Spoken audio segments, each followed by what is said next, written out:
ultimate reality. If you haven't already subscribed, click the link on the right below and turn notifications on, and then you'll be informed when I upload new content.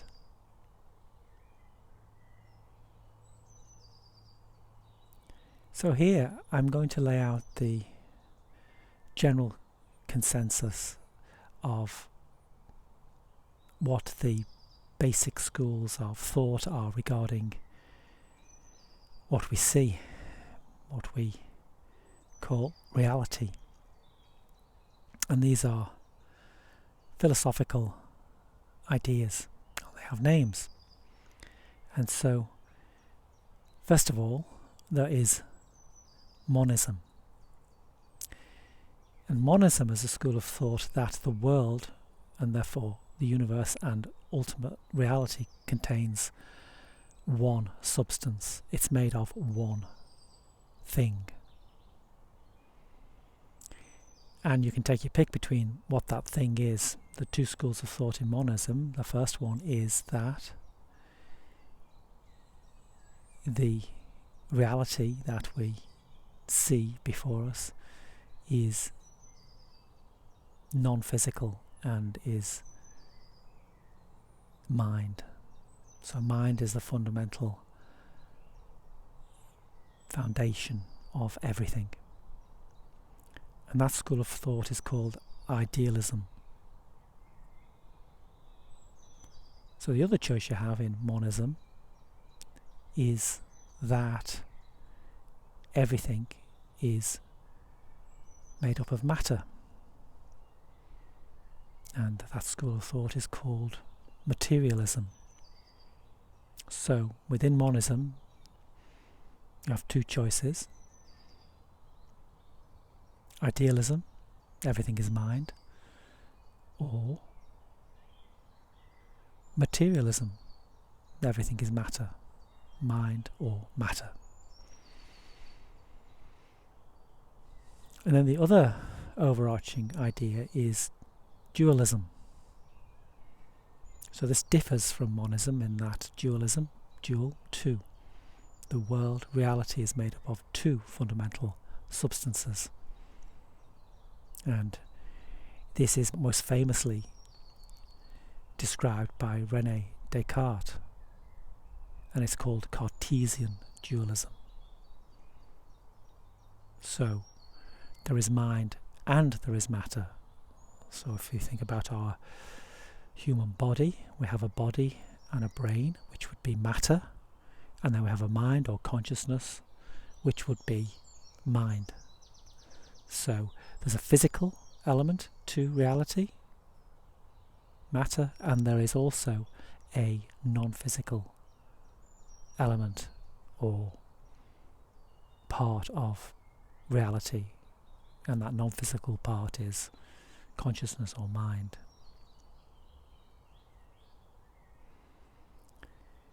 And then we come on to what potentially is a third option, although you could argue it falls into the idealism, but you can be the judge of that. It's seen as an alternative to the monotheistic view of the world and the Cartesian dualistic or dualism idea of the world. And that is something that is gaining favour amongst philosophers in more recent years. And that is something called Psychism. Pan meaning all, and Psychism meaning psyche or mind. And this is the idea that consciousness pervades all things and is a fundamental feature of reality.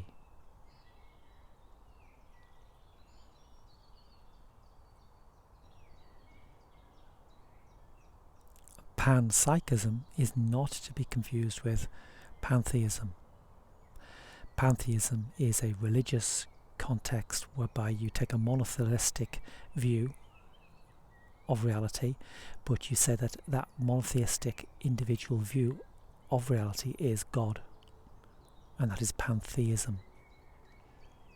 here we're talking about panpsychism. So consciousness is the fundamental ground of reality. Now, this philosophical idea ties into the perennial wisdom of Advaita Vedanta, non-dual awareness. It also can be connected with, quite strongly, Buddhism, Taoism, and, in a sense, Hinduism.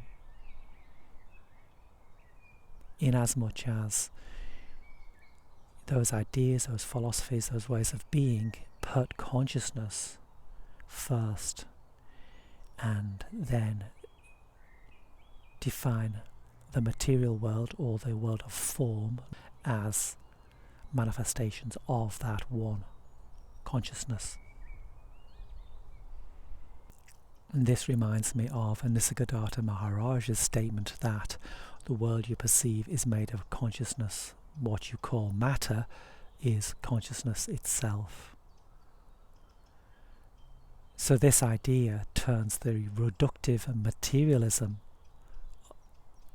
the monist state that all things consist of matter, it turns that world on its head.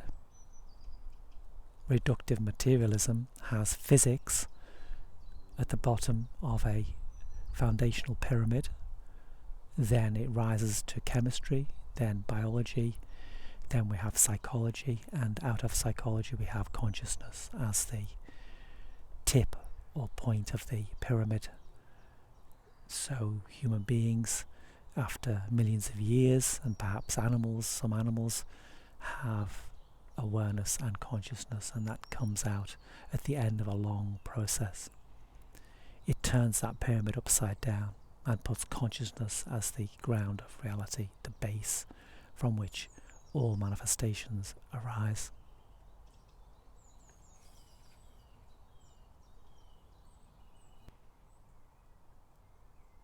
And then this in turn ties into the quantum mechanical world.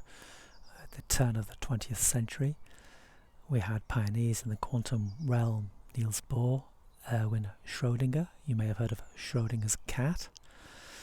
And these gentlemen proposed a different model of reality based on scientific fact that has since been proved correct. But they also saw that consciousness was fundamental in understanding the building blocks of the subatomic world, that is, the world inside the atom.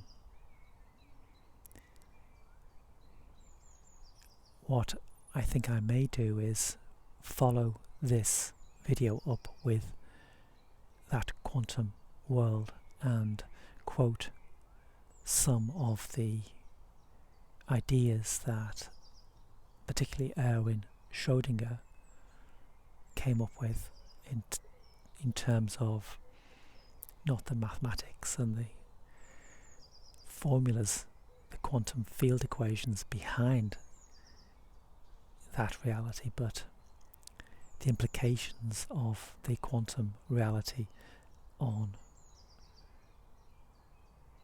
our understanding of ourselves and our place in the world.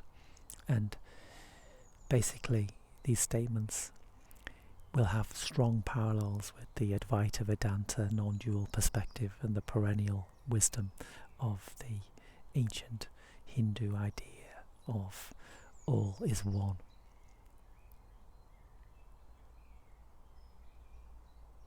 It puts consciousness again in the mix, more than in the mix. It almost suggests that consciousness is fundamental to the reality that unfolds at the quantum level. And so in the next video, I think that what I will do is go into a little bit more depth in that quantum world and tie it in with the Advaita Vedanta position. I'll also be cognizant that this has been done before and the links have been overemphasized to the point that we are drawing parallels that don't exist, but I will try and keep these discussions, these uploads, to what might be going on and what is possible, and the conclusions that we could draw, rather than being definitive and saying that 2 + 2 is 4, when 2 + 2 in the quantum world is sometimes 5.